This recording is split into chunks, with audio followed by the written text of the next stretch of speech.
So we're out here this morning at the McCarthy Family Child Development Center at the College of the Desert in Palm Desert. And we're here at the Chef's Kitchen Access Garden. It's a 1/4 acre of food that is grown for the Chef's Kitchen, in which he prepares 3 fresh chef-cooked meals per day for the children at the Development Center. Many, many years ago, under the direction of their director here, decided that they would not eat processed food. So they hired a chef, and he has been growing food and cooking from the garden ever since. And a couple years back, like 3 years ago, we were invited to come out to the garden, and the director said, you know, I'm noticing that there are a lot of food scraps being thrown away at the end of our meal times. And we want to teach the children about food systems and where their food goes when they're done with it. And these are little kids, so they'll take a bite of an apple and then they'll be done.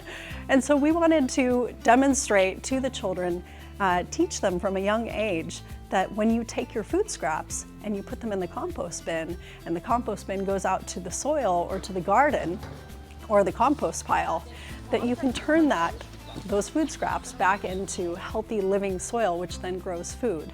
And we find that, you know, the families who are bringing their children to the center are also interested in participating in our community bucket drop-off program. So we have little kids bring their buckets full of their food scraps from home out to the compost pile every week, and you should see the joy on their faces.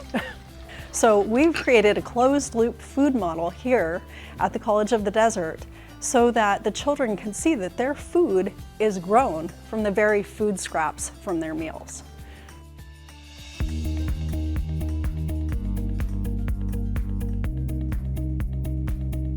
So we, many years ago, started a conversation, and that conversation looked like, how do we collaborate to uplift local projects that deserve community support and expertise from one another, really. Absolutely. And so Desert Compost reached out to the Land Trust, knowing that they were going to be purchasing a preserve right in the heart of Palm Springs. And we knew that this preserve was formerly a golf course. And golf courses typically have, you know, a large application of pesticides and synthetic fertilizers applied. So we were thinking ahead, and our work really is about soil regeneration. Aswit is the Career word for eagle, and one of the key benefits, one of our missions, is saving wildlife 1 acre at a time. And here we have 120 acres on this former golf course, and we want to re-wild it so that eagles and all birds and small mammals and insects and butterflies and moths can all come and join in harmony and restore the ecosystem. So it really starts with the soil. This is just a small start in our effort to recreate healthy soil. Building blocks for our native trees. So we want to bring native plants back in here. We have a whole long list of native plants that we want to reestablish at Prescott Preserve. I'm so glad you're talking about that, because composting is the start. And you know, you're talking about regenerating the plants, and we want to restore those lost connections with people too, because we can't have all of that if the people aren't well and healthy. And so our purpose here at the preserve is really to, you know, bring the community back and bring them back into connection with the earth beneath their feet. And in doing that, they feel compelled to then continue because they feel good. And the plants feel good, and the earth feels good, and it's a collective. So Desert Compost mission, a little bit different than Oswit's, but it's really to bring people back into connection so that we can heal the planet. I'm here at the Prescott Preserve, where Desert Compost planted 7 native ironwood trees. And what these trees are doing are drawing carbon down out of the air. And not only that, they're being fertilized and cared for with the compost that we've built. So we're getting a 2-for-1. We're getting carbon reduction from the tree and carbon reduction from the compost. So we're going to compare and contrast the dirt, which is, you know, years and years and years since the 80s has been receiving synthetic fertilizers, pesticides, you name it. Not a lot going on there. And then we're going to look at what we've built: food scraps, nitrogens, carbons. air and water, bacteria, fungi, the microorganisms that bring the life back to the soil.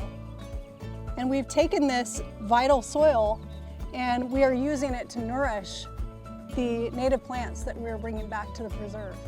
This is a desert ironwood, and we're using compost in a berm style to create nutrients as this tree grows through the canopy. And that will encourage root growth. It will also conserve moisture, which is critical through our summer times. Also, when you look at this in terms of water conservation, if you were water, you would go right through this. Here, you can see it's tacky. If I squeeze it, it holds its shape. Water will get absorbed into this material and it will stay there and make it bioavailable for the plants. Stores the water for the tree. And it also gives the soil something that's really important. Microorganisms, the fungi and the bacteria, are what create healthy soil. So this tree deserves healthy soil. We deserve healthy soil. And when you add microorganisms and life back to the soil, there's a communication that happens between the tree, between the earth, and between the atmosphere. So we can draw down greenhouse gases and rebuild the soil at the same time. Good morning, everybody. My name is Prema Walker. I'm the founder and CEO of Prema's Permaculture and Composting, and welcome to my backyard urban farm. When we think about mutual aid, this is what I think about, right? Where everyone's coming together to do this one thing, and that one thing spirals and turns into this butterfly effect for the whole community. 1, 2, 3, lift! Sell whatever she can't sell, donate to the communities that are right around her.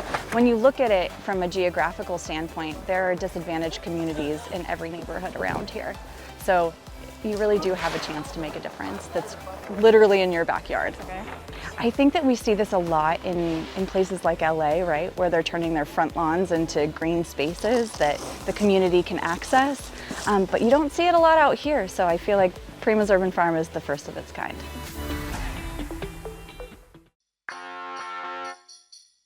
So how did this connection, partnership, relationship get started?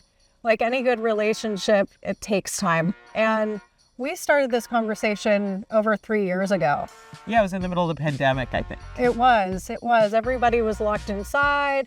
We met with masks on, and I brought you an idea.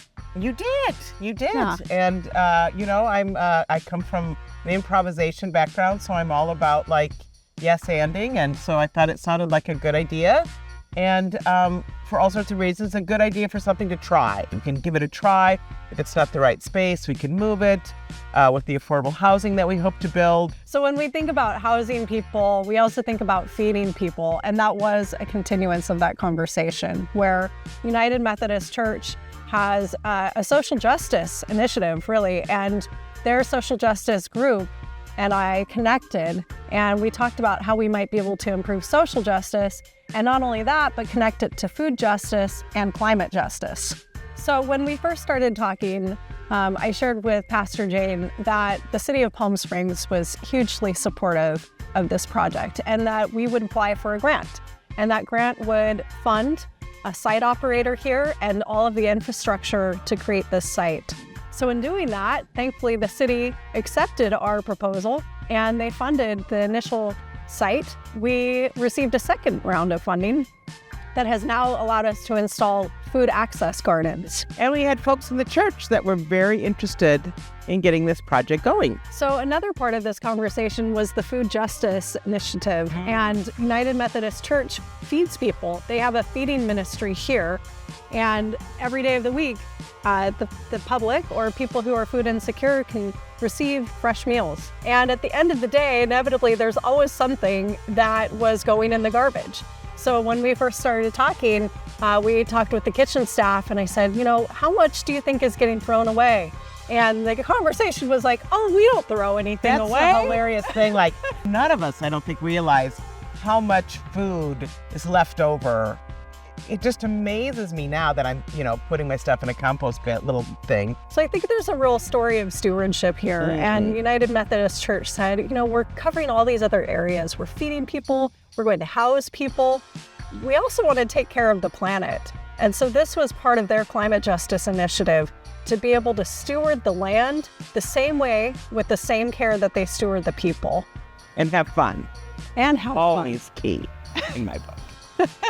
So we started with the composting, and then Julie had this idea of creating some garden beds, portable garden beds that can then take the soil and grow vegetables and fruits and flower, whatever we want to grow. So we're hoping that will expand into a new ministry for people who really find the presence of the divine working in the soil, which a lot of people do. Do you think that you would want to see this done at other ministries and other congregations? Oh, yeah. Yeah. But don't take away our desert compost people.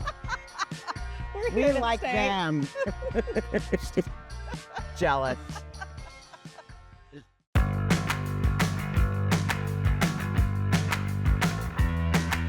Well, I was connected to Desert Compost through another community organization called Friends of the Desert Mountains, and they gave me your guys' contact. I'm always looking for different community partners to connect with. I like modeling for students how important it is to communicate and reach out to different people.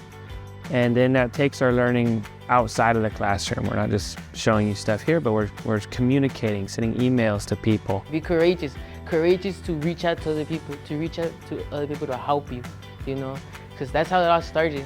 I was courageous enough to send an email to Yang, and we got pretty far. We have 4 composting bins to complete it, or almost completed, and we're almost done with it. And then because of that, I'm very happy. Then we got connected. We applied for a grant to be a part of their compost project. So we were fortunate to receive the grant, and in this fall we got together and started making dirt. As part of the capstone project that all my juniors have to do, they need to do a service learning project. So that's where we started out, and we address a problem in the community, which in this case is school waste. And then from there, we figure out a way to service the community and reach out to different community partners. But for the majority, I have learned that there is a huge amount of waste that is created every year, and it's something that we really can do something about, and that's really the whole point of the project. At this school alone, so we had a trash audit that happened a couple of months ago, and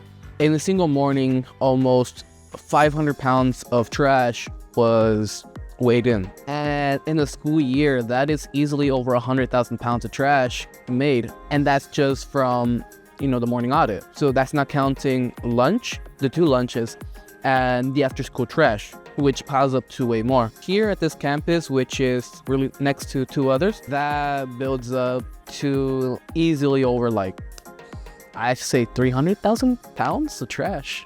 Okay, so the way we do it, we have a bin right outside the lunch area.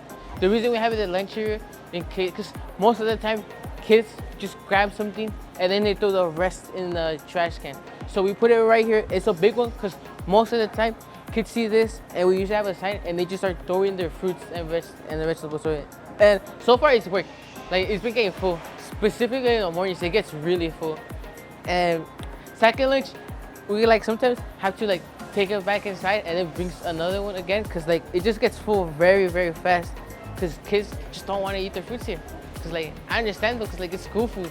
So first of all, the kids don't want to eat the food, but they have to take the food, right? They have to. So They have to take everything. They have to take something to drink, actual food, and a vegetable or fruit. So, and then they could leave. But you have to get everything. It's going in now, which is good. Now less of it's wasted, and we could just compost it, which is good. And sometimes some people just grab it and rinse it off, and then they eat it.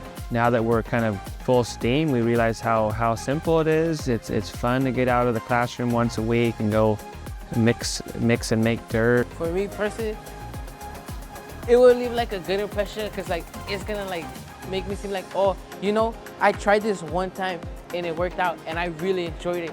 So it's gonna give me the courage to later on say, I want to try this, I'm gonna do this. and I'm gonna try to succeed, try my best to make it through and go all the way. For me specifically, what I see myself in 10 years is a flower business, and we're gonna climb up the ladder.